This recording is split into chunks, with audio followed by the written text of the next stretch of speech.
My name's Anthony Romero. I'm a health science major and I'm a senior. What are some safe drinking habits you or someone you know utilizes? Um, Always going to parties or drinking with people that you know. Not putting yourself in a position where you're surrounded by strangers or, um, just kind of looking after one another, as well as making sure that you are always holding on to your drink. You're not letting it out of your sight.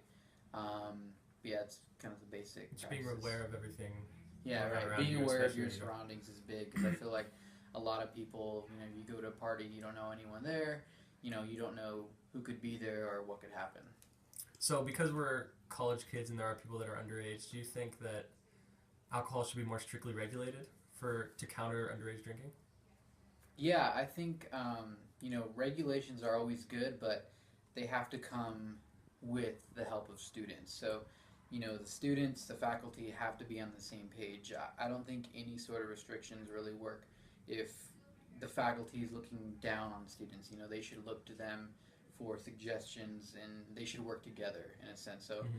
yeah, I think there should be like for sure regulations, but I mean, it's got to come from both sides. Both sides should be like on the same page, It's so got to be a that communal effort. everyone's Exactly. agreeing. Mm-hmm. How do you think the culture of drinking affects college students today? I'd have to say that one main thing is the lack of education. I don't think there's enough education, and students don't really want that education in terms of how to drink responsibly, how to practice safe party practices.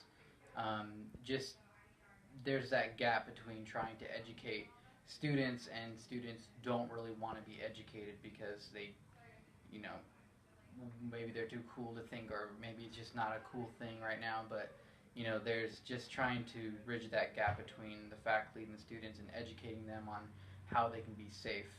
And then another thing here, specifically at St. Mary's, is students here tend to think that we're this big party school and that we need to be this big party school that drinks and has all these big parties, which a lot of times tends to lead students to make poor decisions.